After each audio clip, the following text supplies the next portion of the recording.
Pekka, it's now a week since the ECER conference. I suppose that provides a little bit of time for reflection.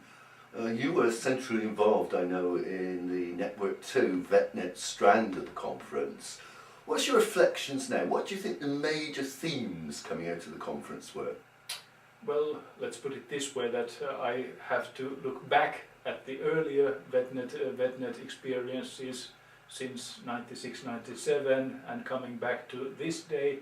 I think there was a bit more surprise this time, because usually we had a feeling what is coming, but this time we were not that sure what will be coming from this conference. Of course we had had the overview in planning, but yet we were positively impressed that now the research community is thinking that it can speak loud what it thinks of the current European educational policies and ask for alternative modes of thinking. You're teasing me now, Pekka. What does the European research community think of European policy? Well, so far there has been a lot of criticism of the type of thinking that one size fits all, one format fits all, and there have been oppositional papers and pleas for thinking alternative modes of research rather than just doing feasibility studies, how the European qualification frameworks or credit transfer frameworks may be implemented. Now the theme, theory and evidence, was taken as frameworks and evidence, and the question was reversed: where is the evidence? And it was found lacking? Indeed, there were firstly analyses like the ones of David Rafe that national qualification frameworks are used, even though they are similar, they are used in different ways. Some are using these as lightweight explanatory frameworks for diverse practices. Some are trying to use them as reform agendas with not so strongly pushing approach. Some are trying to achieve more, mostly the New Zealand and South Africans, where they have found out that their approach was did not lead to the results that they were expecting. This as the first batch of the results. More to come. Right, tell me more. Yes, well then Michael Young, our grand young man, delighted us with the question, how come the European policies now used the same rhetorics as the British protagonists of the NQFs when they were pushing the NVQs, when they were pushing these forward, and what can be learned of the long march? And indeed, he gave us some food for thought, both with the miscarriages and with the relative successes. But altogether,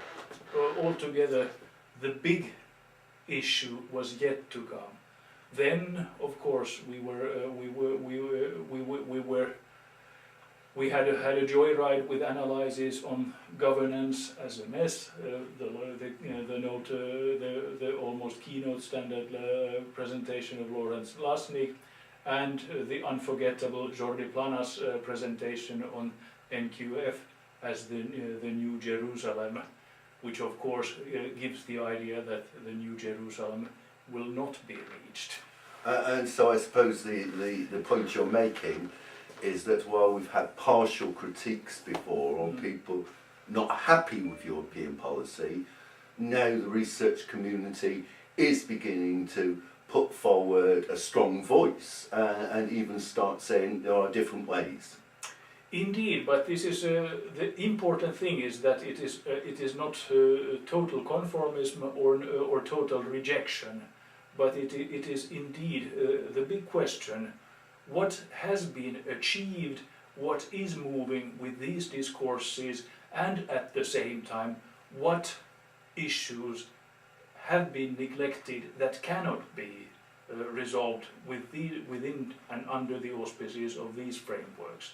And that latter question to me is very important. And that's something obviously as a community is going to have to be taken forward. I know, Pekka, there's been a lot of interest in the VetNet network and in how it's organised.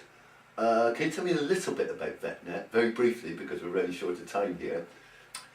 Yes, well, VetNet has been the umbrella community of vocational education and training researchers, but at the same time, being umbrella, this means that we take into account workplace learning research, not quite primarily addressing vet. We take into account HRD research and the interest of general educationalists on workplace learning, and quite a lot of this kind of mixing from different primary positions was yet to be seen. The old usual suspects that have a long history with joint European projects were there, good, so there is a core tradition, but yet there were quite some number of newcomers and people who had not earlier thought that this would be their address, and we were pleased to see them. And how many people were at the VetNet sessions approximately? How many people presented through VetNet? I think about 150. 150, that's a lot. Yes. Okay, Pekka, then the very last question for you is a question I've asked a lot of other people during the conference. Evidence-based policy or policy-based evidence? Where are we really? Well, I think we are really questioning to what extent the changes in working life, changes in vocations, learning, workplace learning can be captured with such simple slogans like evidence-based policy. I think we should raise the flag of a progressive inquiry and intellectual curiosity. And I think we got quite a lot of food for thought with new media, with future work, etc. In presentations and ideas to be followed up at least to the next conference. Thank you very much, Pekka. Great interview.